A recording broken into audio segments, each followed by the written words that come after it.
These candy apples look good enough to eat, but beware.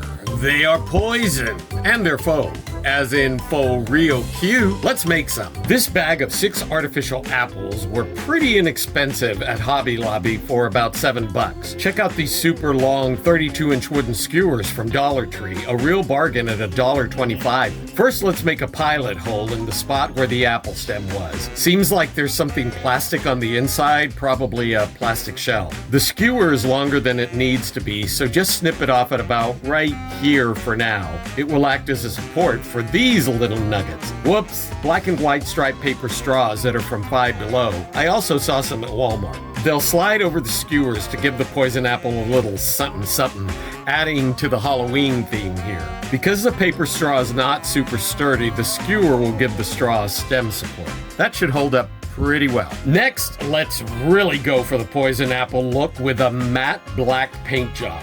This is Walmart's Apple Barrel Black Paint, one of my favorites. If you haven't seen their color selection, make sure you check it out. They offer a crazy number of fun colors, and they're really inexpensive. So not having done this before, let's just try pouring it over the apple to see how it looks. The brand name for the paint is Apple Barrel, after all, so it's perfect for this project. This paint is pretty inexpensive. I think the small bottle is around 54 cents, so if you end up wasting a little bit of it, you're not out a lot of money. Now that looks delicious. So pour enough on to let it drip down the sides. We're making 6 apples total today, so let's fast forward to apple number 4.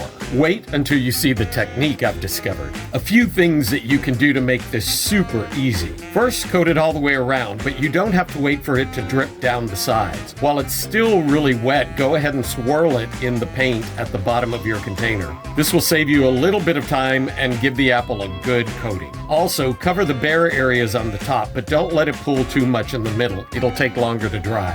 It does not have to be super thick. Use a timer set to about 3 or 4 minutes to let the excess paint run down. You can do other things while you wait. Now you can put the apple aside on a piece of scrap cardboard that's covered in nonstick wrap and let it dry. Just like these 2 little puppies. This was the very first apple, and you can see that there's a lot of puddling. The shape's a little off, but that's okay. That's the beauty of a candied poison apple. They're all a little different, but wait until you see all 6 in the fun colors. You're going to die.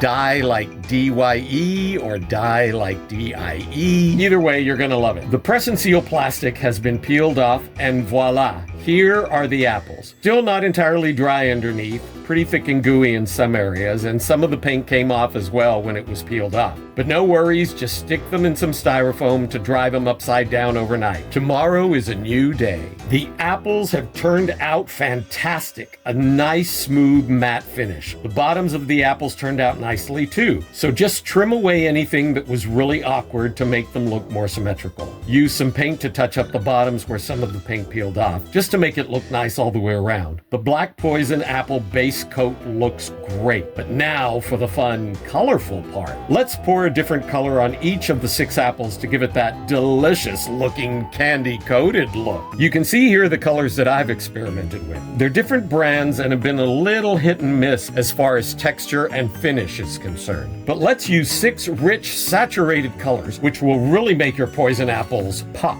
It's going to look like you actually poured a candy coating. Now, I have to be honest with you, I've already done a few, and it's been a little hit and miss. This orange color is the Walmart Apple Barrel paint. And here's a great insider tip that I didn't realize when I started. Some paints are thicker liquid-wise, and other brands are thinner. Thick paint is easier to control, staying in place, but it's harder for it to seep down the sides. The thinner paint is easier to drip down the sides, but hard to control. Start by putting some all the way around the center area, then take a brush to fill in the area around the center. Once the paint dries, you can go back and touch up any areas that still show a bit of black. Now, the orange is one of the runnier paints. You can see that this has already worked its way down the side, almost to the little base lip at the bottom. Go along the edge to pour just a little bit of paint to give it that uneven drip down the sides, just like being poured in the candy shop.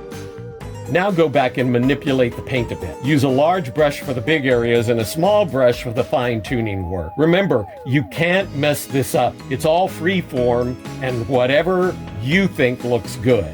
Here's the first one I painted, a hot pink color. One of my favorite colors. It's so rich and saturated. The paint was a really thick paint, but it has a really nice satin finish. While the paint is drying, let's make some sprinkles that will go on top. You can use any color that you like. Remember the black and white paper straw? Let's make black and white sprinkles to match.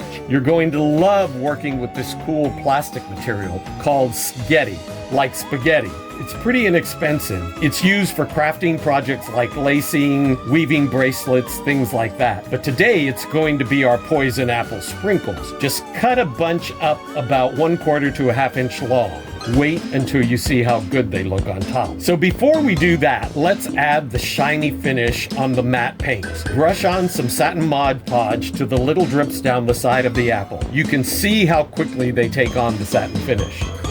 Are you ready for it? It's time for sprinkles. Let's make it rain. Some apples are going to have a more generous sprinkling than others, and it's up to you to decide how much you want to put on. Just make sure you have pretty good coverage. Too many in the center there. Let's move that over. That is pretty good. Afterwards, add another coat of the satin Mod Podge to make sure they're sealed on. Here's a little preview of this candy poison apple. Wait until you see the finishing touches that give it that pricey high-end look. Let's use this nice black and white striped grosgrain ribbon. Cut about a 17-inch long piece. This will be a little bow around the apple stick. Use some craft lace that coordinates with whatever color the candy pouring is. I'm using this bright orange color for my orange apple. And if you like, you can choose one color like black and just use that on all of the apples. Make a little hang loop that's about the length of the stick. Scotch tape it near the base of the stick. This one's already done. Now we can go ahead and tie on a ribbon that gives it that finishing touch. Tie it on just like you would a bow tie or your shoelaces. Snip off the ends, and there you go. Poisoned candy apples that look good enough to eat, but don't, because they're not real and poisonous. Remember? Thanks for watching. I'm Rick at Art Collection. Bye.